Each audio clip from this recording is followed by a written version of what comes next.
အားလုံးပဲမင်္ဂလာပါလို့နော်ကျွန်တော်တို့ဒီတစ်ပတ်16ရက်2လ2026မှာကျွန်တော်တို့2ရက်အတွင်းအစင်းများတဲ့1 chain လေးကျွန်တော်ဘက်ကနေပြသပေးတော့မယ်မိတ်ဆွေတို့ဘက်ကနေလည်းကြိုင်းနေတဲ့သူဆိုရင်ယူစောနိုင်တယ်မကြိုင်းနေတဲ့ဘူးဆိုရင်ကြော်တော့နိုင်တယ်ဗျနော်ကျွန်တော်ဘက်ကနေစိတ်မဆိုးပါဘူးနော်အဲဆိုရင်ကျွန်တော်တို့ရဲ့အစီအစဉ်လေးစလိုက်ကြအောင်ညအချိန်ကြီးမဆွဲပဲနော်အဲဆို okay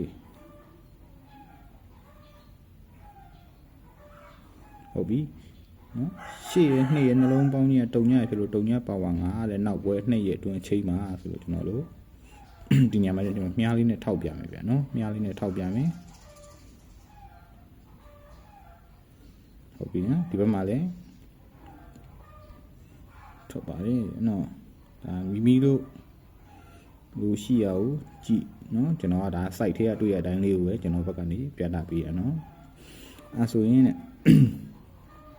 ကျွန်တော်တို့ကနော်ဒီမှာနော်9ရက်3ရက်နှလုံးပေါင်းခြင်းက8ရက်လို့ဖြစ်လို့8ရက်ပါဝါ3နဲ့8 3ဒီနောက်ပွဲ2ရက်အတွင်းအချိန်မှာတဲ့နော်ဒီနေရာမှာじゃမြားလေးနဲ့ပြမယ်နော်8 3ဒီအချိန်မှာဆိုတော့ကျွန်တော်တို့ဘာထွက်တယ်လဲမိတ်ဆွေတို့မြားလေးနဲ့ပြနော်မြားလေးပြနေတော့တခြားကြည့်83ဆိုတဲ့နေရာမှာ36 85လာနော်အဖွင့်နေလေးနော်ဒါအဖွင့်လေးတွေ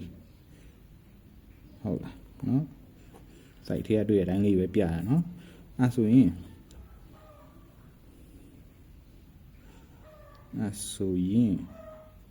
3ရက်4ရက်နှလုံးပေါင်းခြင်းကခွင်ရလို့ဖြစ်လို့ခွင်ရဲ့ပါဝါ2တဲ့ခွင်2ဒီနောက်ပွဲ2ရက်အတွင်းအချိန်မှာတဲ့အဲ့မှာကျွန်တော်တို့ပါထွက်တယ်လဲဆိုတော့ခွင်2ကိုနော်ဒီချာလေးကြည့်ကျွန်တော်ဘက်ကနေလိန်စားခြင်းလည်းမဟုတ်ဘူးနော်ညာစားခြင်းလည်းမဟုတ် site ထဲမှာတွေ့ရတဲ့အတိုင်းချပြပြီးအဲဆိုကျွန်တော်တို့မှာ86လို့ထွက်တယ်နော်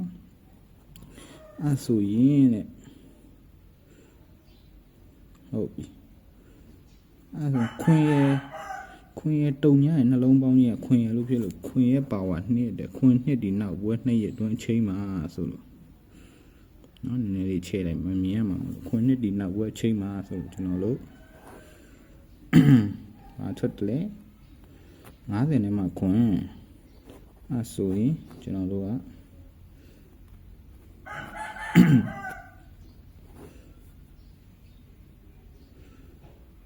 ဆိုရင်ဒီမှာ3ရက်1ရက်ပေါ့နော်ဒါမိမိတို့ကမမြင်ရမှာမလို့ကျွန်တော်တခြားလေးပြန်ပြသပေးနေ